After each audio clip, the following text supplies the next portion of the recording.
मैया कहाँ से आई हो? मैं राया से आई हूँ। राया? हाँ। यहीं ब्रजमंडल से? हाँ, ब्रजमंडल से। तो घर में कौन कौन है? घर में कोई नहीं है। बेटा? बेटा बेटी कुछ भी हुए नहीं हुआ? पति ने छोड़ दिया। माँ बाप के पास रही करीब 40-45 वर्ष से। तो पति ने कितनी उम्र में छोड़ दिया था आपको? मुझे ऐसी कोई 20 साल की तो शादी हुई थी और ऐसी कोई 25 साल की मैं छोड़ दिया था। जब आप 25 साल की थी तब से पति ने छोड़ दिया? हाँ जी। क्यों छोड़ दिया? बच्चे नहीं हुए इसलिए मारपीट करते थे, कलेश करते थे काफी। अच्छा। बोलते थे कि जाओ यहाँ से, तुम्हारा कुछ भी नहीं है यहाँ। अच्छा, मतलब पत्नी के बेटा नहीं हुआ, बच्चे नहीं हुए तो पति ने छोड़ दिया। ये फिर उन्होंने दूसरा ब्याह किया क्या? ये मुझे मालूम नहीं क्या किया उन्होंने, क्या नहीं किया। मैं उस दिन से गई नहीं वहाँ। देखो, ये भी एक अजीब कहानी है कि एक पति ने अपनी पत्नी को इसलिए छोड़ दिया कि उसके बच्चे नहीं हुए। अब इनके कोई बच्चा नहीं है, बेटा नहीं, बेटी नहीं, तो पति ने छोड़ दिया तब जब इनकी उम्र 25 साल की थी। अभी उम्र क्या है आपकी? और 73 साल की उम्र है मेरी। 73? हाँ, 73 वर्ष, 73। अब इतनी उम्र है। अब मैया आप अपने पिता के घर थी, माँ के घर? हाँ जी, जब पिताजी थे, मम्मी थी मेरी, तब तक तो मैं ठीक रही। इसके बाद भाई मकान बेचकर चला गया और मुझको छोड़ दिया। मैं एक मंदिर में रहती थी, वहाँ सेवा करती, वहाँ से भोग आता, कुछ पैसे मिलते, उससे किराया देती थी। ऐसे आपका गुजारा होता था? जी। तो अब कहाँ गया वो मंदिर और कहाँ गई वो व्यवस्थाएं?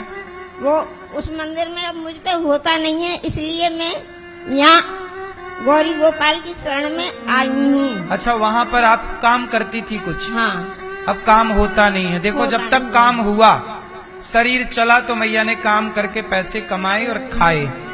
अब काम नहीं होता, अब कहाँ से पैसे आएंगे, कैसे रोटी मिलेगी? तब मैया गौरी गोपाल में आई। अब बताओ कि इनके पति ने छोड़ दिया पुत्र ना होने से। अपनों ने, भाई ने मकान बेच लिया। भतीजे हैं? नहीं। भाई भतीजे सब कुछ होते हुए मुझे कुछ मालूम नहीं ये कहाँ रह रहे हैं, कहाँ नहीं रह रहे हैं। मैं सिर्फ अकेली ही रहती हूँ। अब ये मैया है, कौन सहारा बनेगा इनका? ऐसी बेसहारा माँ। देखो, यहाँ रोज कोई ना कोई माँ आती है। जब रोज कोई ना कोई माँ आएगी तो इन माओ के लिए कमरा चाहिए, माओ के लिए बेड चाहिए, व्यवस्थाएं चाहिए। आप लोग यदि इन माओ के बेटा बेटी बनकर एक एक कमरा भी बनवाकर इन माओ को दें, एक बेड का सहयोग कर दें, तो ये सब आपके सहयोग से इन माओ की सेवा होती है। अब 299 भी मैया हैं ये जो आज आई हैं। ये कौन है भैया आपके साथ आए हैं? ये हमारे पड़ोस के भतीजे लगते हैं। क्या नाम है आपका? गोपाल है? गोपाल। गोपाल। तो गोपाल जी, आप क्या करते हैं? मैं सिलाई का काम करता हूँ। सिलाई का काम। सिलाई दर्जी हैं? हाँ। तो आप, ये कौन है आपकी? ये पड़ोस की बुआ लगती है। पड़ोस की बुआ है। तो आप लोग सेवा कर लेते थोड़ा थोड़ा, 4 पड़ोसी मिलकर? वो कर लेते, लेकिन हम मजबूर हैं, घर भी छोटा है मेरा और बच्चे हैं, इसलिए नहीं कर पा रहा। अच्छा, सबकी अपनी अपनी मजबूरी है, पर ये दास अनिरुद्ध की कोई मजबूरी नहीं। हमारा तो यही धर्म है कि हम इनकी सेवा करें।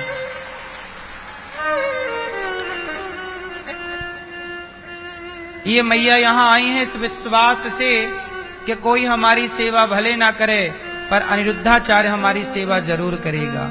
और ये विश्वास इन माओ का मुझ पर बना रहे, इसके लिए आपके ये दोनों हाथ बढ़ने चाहिए।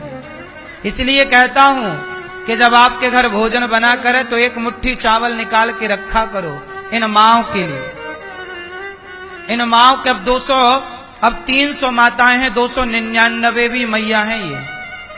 लगभग 300 माता हैं, एक कम। अब ये 300 माँ जहां होंगी, बताओ वहां कितनी बड़ी व्यवस्था होनी लगानी पड़ेगी। 300 लोगों को भोजन, समय से नाश्ता, दूध, दवाई, रहने की व्यवस्था। आप समझते हैं कितनी बड़ी व्यवस्था है ये? और करने वाला कौन? कोई हमारे साथ कोई बहुत बड़े उद्योगपति, पैसे वाले थोड़ी ऐसे जुड़े हैं कि वो ये कहें कि जी हम आपके साथ कोई जरूरत पड़े तो खड़े हैं। हम तो आप लोगों से रोज भीख मांग मांग के इनकी सेवा करते हैं। आप लोगों से मेरी इतनी सी प्रार्थना है कि आप इन बेसहारा माओं का सहारा जरूर बने। आप इन माओं के बेटा बेटी बने। आप कहें कि हाँ, ये माओं के लिए हम आपके साथ हैं। कितने लोग मेरे साथ हैं? आप सब हैं? तो मुट्ठी भर अनाज जरूर इन माओं के लिए निकालना सीखो। एक माँ को आप गोद ले सकते हैं कि एक माँ आज ये माँ ही है, अब इन माँ की जिंदगी भर का भोजन पानी हमारी तरफ से। आप में से कोई ऐसा कर सकता है, एक माँ को गोद ले सकता है? इन माओं के लिए आप कमरा बनवा कर दे सकते हैं। आप इन एक माँ को कमरे की, इन माओं के लिए कमरे की छत डलवा सकते हैं। माताओं के कमरे में आप व्यवस्थाओं के लिए सहयोग कर सकते हैं। मैया अब आप यहीं रहना मेरी माँ, आपका बेटा बनकर ये दास अनिरुद्ध आपकी सेवा करेगा, ठीक है?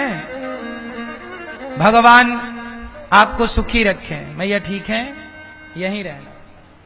आप भी इन माओं के बेटा बेटी जरूर बने और आप इन माओं के बेटा बनकर साथ जरूर दें, ठीक है मैया? हम आपके बेटा हैं मैया।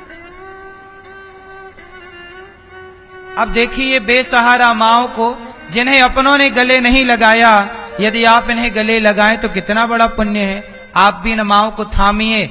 जब आप किसी का हाथ पकड़ते हैं ना, तो भगवान आपका हाथ जरूर पकड़ते हैं। इसलिए इन माओं का हाथ छोड़ मत दीजिएगा, साथ छोड़ मत दीजिएगा।